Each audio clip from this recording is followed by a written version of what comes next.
जगन्नाथ शुभ सकाळ आ गोटे नुआ ब्लॉग रे आपण मानक बहुत सारा स्वागत। आशा करुँची समस्ते बहुत ही भलरे थे। आज थिला रविवार रविवार सकाळु सकाळु उठिकी बेसी किसी आज कम नाला सेमती बस मु किसी समय रिलैक्स होगी बसिली। बहुत समय है उठिली किंतु जेहेतु संडे ये बाप झील कहीं उठी नथिले तो से मुझे एका एका बसिकी पूरा बोर होती। सका पोहरु पाखापाखि घंटे 1.5 घंटा है बसिकी मोबाइल ही टिपुली। आउे झील उठी जाता तो तार सका 7:30 ट्यूशन थी तो से 7टा पाखापाखि ट्यूशन जीव बोली से उठी पड़ा। उठी सारापर मुझे चुटी टे भल भाव तेल मालिश कर नौची। तापर है से जीव ट्यूशन बाहर की तो चुटे तेल मालिश करी भल भाव कुंडे कुंडा देली चुटी आउे ट्यूशन बाहरी जाता। मुझे आसिक मो चुटे भी टे भल भाव तेल मालिश करनेली। तो तापर आसी जाइली रोसई घर को कहीं आज सका सका सेमती किसी घर काम नाला माने जलखिया बनवा है कि कौन सेमती किसी खास काम नाला। तो से मुसीगली कौन करवा लगे ना जो घी प्रिपेयर करवा लगे आसीगली। तो किछि दिन है 8-10 दिन पाखापाखि क्षीर सर है रखुली बाहर करके तो एबे घी बनैबी। तो से आसी जाइली रोसई घर को घी बनवा ना टिके टाइम टेकिंग काम लगे। तो से जो फांका थाए कि कम सेमती न था तो से टाइम ही मुझे घी बनई। तो आज जेहेतु किसी कम नाला तो से मुझे आसिकली घी बनवा लगी। तो देखुए केते सारा लहुणी आज बाहरी बहुत सारा घी बाहर। तो बस मन खुशी हो जाता लहुणी सबको देखिकी आ सांगे सांगे है मुझे घी प्रिपेयर करनेली। तो देखुए सांगे सांगे बसई देती घी बनवा लगी आते सारा लहुणी देखिकी आज सतरे मन खुशी हो जाता। मुझे भाभी आज बहुत सारा घी बाहर। तो बस घी टे माने रेडी हबार लगे टाइम लगे तो से गैस सेम करके बसई नेली घी बनवा लगे। है रोसई आरंभ करनेली माने सकाळ जलखिया बनैली। जेहेतु आज रविवार टे लेट्रे समस्ते खाइबे झील ट्यूशन रू आसी सारापर खाइब आउ ता बाबा भी है टे लेट्रे उठिले तो लेट्रे खियाब। तो से टे लेट करके खाଇବା प्रिपेयर करुँची। तो बस है ये पुटल आलू काटिकी है भजा बनई नेबी आ सहित है रुटी सकाळ जलखिया।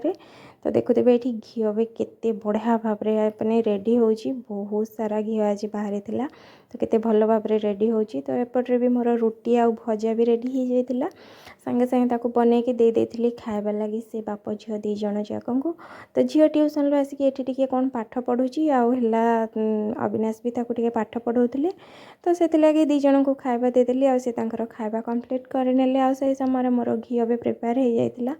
तो ताको एठी मु छांकी रखी नहीं। देखुए गोटे केते बड़ ताटिया केते सारा घी रेडी हो बहुत सारा घी बाहर थिला आज।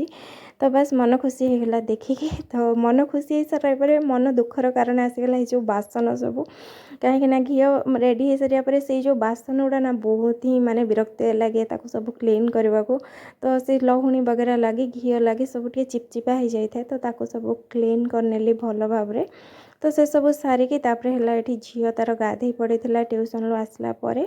तो गाधीकी से फूल तोड़ी ठाकुर पूजा करिवो बोली जेहेतु तार छुट्टी माने रविवार थिला स्कूल बंद तो से ठाकुर पूजा करिवो बोली कहला। तो मुझे कहली हाँ ठीक अच्छे तू करने ठाकुर पूजा कहीं जिते तार स्कूल छुट्टी रुए ना से सब निजे ठाकुर पूजा करने को भल पाए।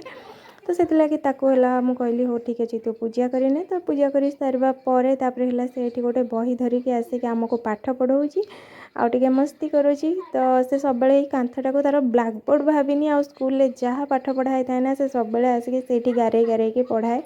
तो देखुए पूरा भल भाव आमको से पाठ पढ़ाइबार लगी। तो सहित किसी समय बीते सारापर है आसी जाइली मो काम लगे लगे। तो जाके गाधुआ पाधुआ सारी नेली बहुत सारा कपड़ा सफा करार भी सफा करनेली। आज भी मुंड धोइबार था तो मुंड भी धुआ धुई कर गाधे पाधे आसी जाइली। तो रविवार सीना माने काम टिके लेट लेट्रे हुए एत जल्दी जल्दी करने पड़े किंतु काम से सेम थाए बहुत सारा काम थाए घर काम तो कभी शेष हबार ना ही निएनी। तो कौटू काम माने बाहरी आसे नाई नथिबार स्पेशली रविवार दिन ना बहुत सारा काम बाहरी आसे। तो मोर भी आज बहुत सारा काम थिला तो जी जहाँ संभव अल्प बहुत छोट छोट क्लिप्स वगैरह नहीं ना बहुत सारा काम थिला। आज घर सब क्लीन करवार थिला घर झड़ाझड़ी करवार थिला। तो घर झाड़िला तो सब सेट करने को आहरी टाइम लगे। तो से सब भी काम थिला बहुत सारा काम थिला। तो सब सारिकी है गाधुआ पाधुआ सारी आसी जाइली रोसई घर को खाଇବା प्रिपेयर करवा लगी।